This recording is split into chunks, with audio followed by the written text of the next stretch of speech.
الرحمن الرحیم نحمده ونصلی علی رسوله الکریم اما بعد اعوذ باللہ من الشیطان الرجیم بسم اللہ الرحمن الرحیم تتجافى جنوبهم عن المضاجع يدعون ربهم خوفا وطمعا ومما رزقناهم ينفقون وعن نبی ہریرہ رضی اللہ تعالی عنہ قال قال رسول اللہ صلی اللہ علیہ وسلم افضل الصیام بعد رمضان شہر اللہ المحرم وافضل الصلاة بعد الفریضہ صلاة اللیل رواہ مسلم۔ میرے محترم بزرگوں دوستو، اللہ تبارک و تعالیٰ نے ہر مسلمان پر 5 وقت کی نمازوں کو فرض کیا ہے، اور اس کے علاوہ بہت سی نمازیں ایسی ہیں کہ اگر انسان ان کا اہتمام کرے گا تو اللہ تعالیٰ کے اور زیادہ قریب ہو جائے گا۔ ان میں سے ایک نماز ہے تہجد کی نماز۔ فرمایا آپ صلی اللہ علیہ وسلم نے، مسلم شریف کی روایت ہے کہ رمضان کے روزوں کے بعد سب سے افضل جو روزہ ہے وہ محرم کے مہینے کا روزہ ہے، اور فرض نمازوں کے بعد جو سب سے افضل نماز ہے وہ تہجد کی نماز ہے۔ اور اس کی وجہ بھی یہ ہے کہ جو 5 نمازیں ہیں وہ اللہ تعالیٰ کا دربار عام ہے، سب کی حاضری کی اجازت ہے، سب آ سکتے ہیں، لیکن جو تہجد کا وقت ہے وہ اللہ تعالیٰ کا دربار خاص ہے، اللہ تعالیٰ کا خاص دربار ہے۔ جیسے دنیا کے اندر کوئی بادشاہ ہوتا ہے، اس کے یہاں پر ایک عام دربار ہوتا ہے، سب ملتے ہیں، اپنی شکایتیں رکھتے ہیں، اپنی حاجت رکھتے ہیں،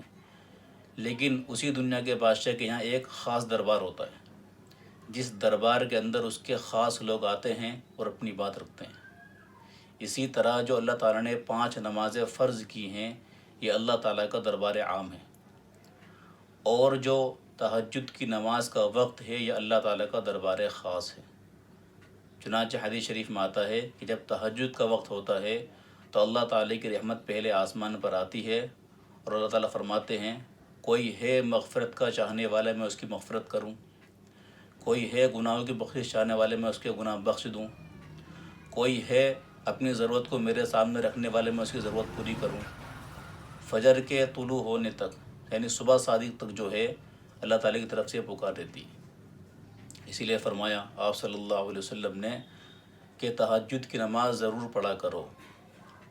لا بد من صلاۃ بلیل ولو حلب شاۃ، کہ تہجد کی نماز ضرور پڑھا کرو، اگرچہ اتنی تھوڑی دیر کے لیے ہی کیوں نہ ہو جتنی دیر میں بکری کا دودھ نکالا جاتا ہے۔ ایک روایت میں آتا ہے جب علیہ السلام تشریف لائے کہنے لگے یا رسول اللہ عش ما شئت فإنک میت، جبرائیل علیہ السلام نے آپ سے فرمایا آ کر کہ اے اللہ کے رسول، آپ جتنا چاہیں زندہ رہیں، ایک دن آپ کو مرنا ہے۔ وعمل ما شئت فإنک مجزی بہ، اور جو چاہیں آپ عمل کر لیں، آپ کو اس کا بدلہ دیا جائے گا۔ وأحبب من شئت فإنک مفارقہ، اور جس سے چاہے آپ محبت کر لیں، ایک دن آپ کو اس سے جدا ہونا ہے۔ وعلم ان شرف المؤمن صلاۃ اللیل، اور آپ نے فرمایا کہ جان لیجئے کہ مومن کی جو شرافت ہے، بزرگی ہے، وہ تہجد کی نماز کے اندر ہے۔ اب سے پہلے تمام نیک لوگوں کا طریقہ تہجد کی نماز پڑھنا رہا ہے، اس لیے اللہ نے ہمیں موقع دیا ہے، رمضان کا مہینہ ہے، ہم سحری کے موقع پر اٹھتے بھی ہیں، تو ہم نیت کریں کہ ہم تہجد کی نماز بھی انشاءاللہ پڑھیں گے۔ ابھی اگر ہم اس کا اہتمام کر لیں گے، اللہ کی ذات سے امید ہے کہ انشاءاللہ ہم جو ہے پورے سال تہجد کا اہتمام کریں گے۔ مولانا پیر ذوالفقار نقشبندی فرماتے ہیں دامت برکاتہم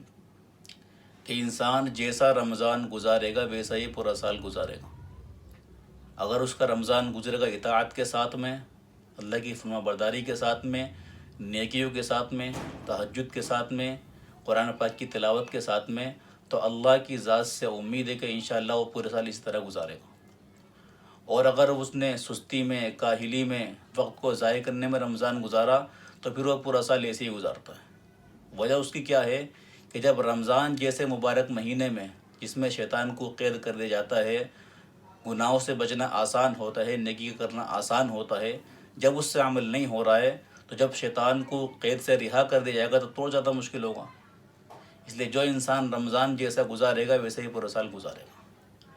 اب یہاں پہ ایک مسئلہ آپ یاد رکھیں کہ بہت سے لوگوں کے ذہن میں یہ ہوتا ہے کہ تہجد کی نماز کا جو وقت ہے وہ صبح صادق سے پہلے ہے، اور اس کے لیے سونا ضروری ہے، حالانکہ ایسا کسی بھی حدیث میں نہیں ہے۔ آپ یہ ذہن میں رکھیں کہ تہجد کے لیے سونا ضروری نہیں ہے، بلکہ حدیث شریف میں تو یہ بھی آتا ہے وما کان بعد صلاۃ العشاء فهو من اللیل، کہ جو نماز بھی عشاء کے بعد پڑھی جائے وہ تہجد میں شامل ہے۔ تو بہت سے لوگوں کے ذہن میں یہ ہوتا ہے کہ تہجد کی نماز سے پہلے سونا ضروری ہے، حالانکہ ایسا بالکل بھی نہیں ہے۔ اگر کوئی انسان عشاء کی نماز کے بعد میں، یا جیسے رمضان ہے تراویح کے بعد میں کسی کام میں مشغول ہے، پڑھائی لکھائی میں مشغول ہے، یا کسی اور کام میں مشغول ہے، اس کے بعد وہ تہجد کی نماز پڑھنا چاہتا ہے تو اس کے لیے سونا ضروری نہیں ہے، آپ یہ ذہن میں رکھیں۔ وہ ڈائریکٹ تہجد کی نماز پڑھ سکتا ہے۔